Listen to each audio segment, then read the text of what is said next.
Hello. We have a 2018, let me make sure.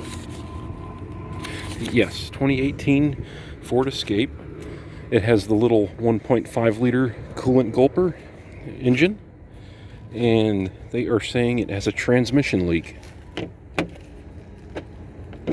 I always forget to unlock the door first. So let's dive on in and see what's going on. The engagement into drive felt slightly firm, so do a takeoff here.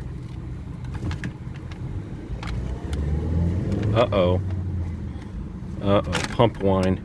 Well, that could be because of the leak. Let's see what's going on. Okay, the vehicle has been installed onto a lift.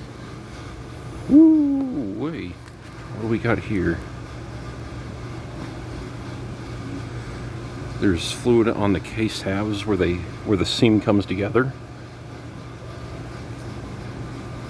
There's fluid up here on the main control housing cover.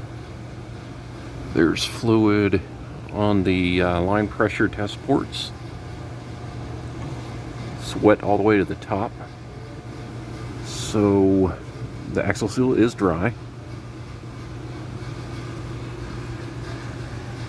And it's dry on this side. Okay, so the front cover, the cover for the valve body is also dry up on the top. Now, what I will do is take a look up top, see if anything's draining down. If not, well, I'll go from there and show you. Okay, I have inspected the cover for the valve body up top from the top side. No residue, or evidence of leak, I should say. There's no fluid coming out of the vent. The cooler lines are dry. The rubber portion of the cooler lines are dry, which are down in here. You may not be able to see. Yeah, I followed the cooler lines over and they're dry. So whatever's causing the leaks coming from below, it may be the line pressure fittings, but let's raise it back up. Okay. So the upper pressure port, not these two right here, but the one I showed you up there when I had my flashlight, I managed to get 3 full revolutions on that. It was definitely loose. So let me go ahead and clean this giant mess up. Rough cleanup complete. Next, I'm going to drain the fluid out of the transmission, inspect the condition of it, and inspect the quantity of it. When the fluid is at the correct level on these 6-speed automatic transmissions, you should get roughly 4, maybe 4.5 quarts out. So if I have 2 or 1 come out, then I know something's wrong. Ew. I believe on another one of my videos I did mention how hard the 6F35 is on its fluid. Here's an example. It just breaks down and gets dirty really quickly. So draining her on out, seeing what's in it. Alrighty, it's slowed down. So at this point I have about 3 quarts that came out. So it's a little low. I'm going to go ahead and put the correct level in and check it, and let it sit here on the lift while it's running for a while. Go vape for a few minutes and see if the transmission fluid's leaking out of anywhere actively, but I'm pretty sure we solved the issue there by tightening the loose pressure fittings on the side of the transmission. And if you're wondering if that's a common issue for those to get loose, it's not super common. I've seen it maybe 5 times in the past 10 years. But I don't know whether or not they just don't get tightened properly from the factory and work themselves loose. But yeah, it's not super common. I'm going to fill the transmission through the vent.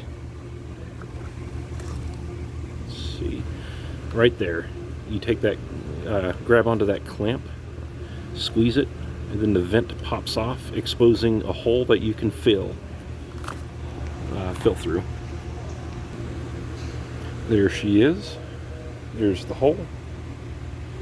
It is about 10,000% humidity today. I'm loving it. It's just miserable. It is time to pour some fluids, my guys and girls. 95% of you guys are showing to be male, according to my statistics. 5% female, and 0% other. 0%. Alright, filling her on up. And then, like I said, I'm going to let it run. I'm going to go take a vape break and come back and see if it's dripping or actively leaking or if anything's wet again. And that'll give me a clue to whether or not there's more going on than just the loose pressure ports. Alright.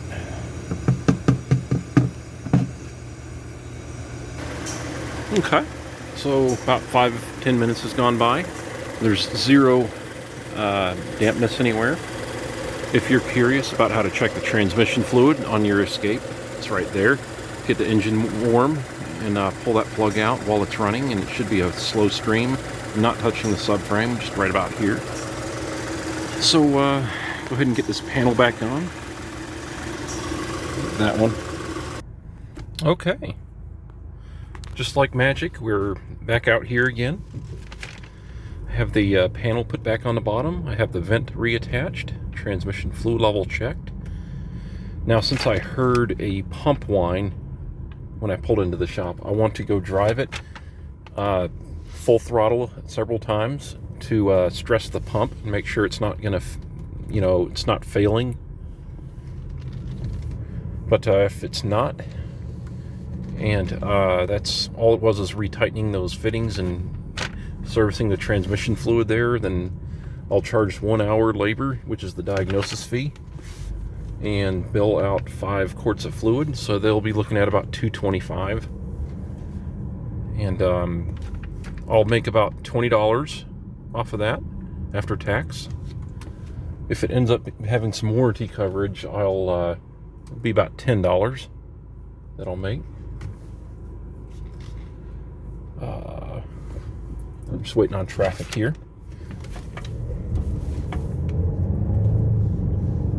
Okay, I don't hear pump whine yet, but I'm going to get on the interstate at full throttle and put some stress on the front pump and the transmission.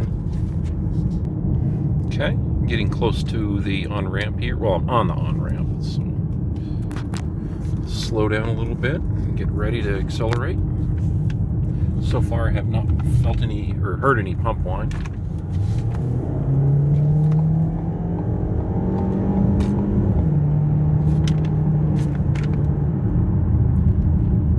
Slow down a bit here. Go ahead and get off this exit.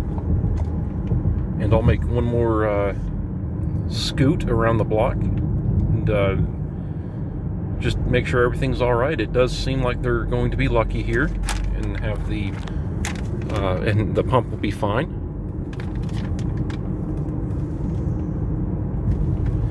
Take a right here.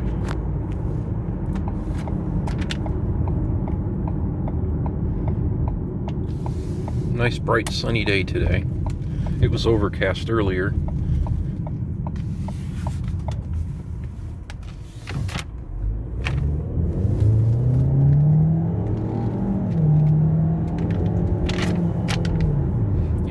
Transmission's fine. I need to get to the left here.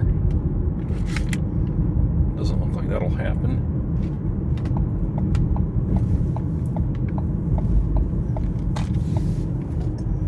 Okay. Let me pause you here and I'll get back with you. Actually, if this is warranty, I may not get paid anything because I've run into this before on these fittings, and Ford doesn't have a labor op for that. And I don't know, the warranty administrator said that they can't charge them for adding fluid, and there's, I don't know, just for tightening plugs they ask questions like, why are they loose? Why is that Ford's fault? It's just always a well, sometimes it's a fight.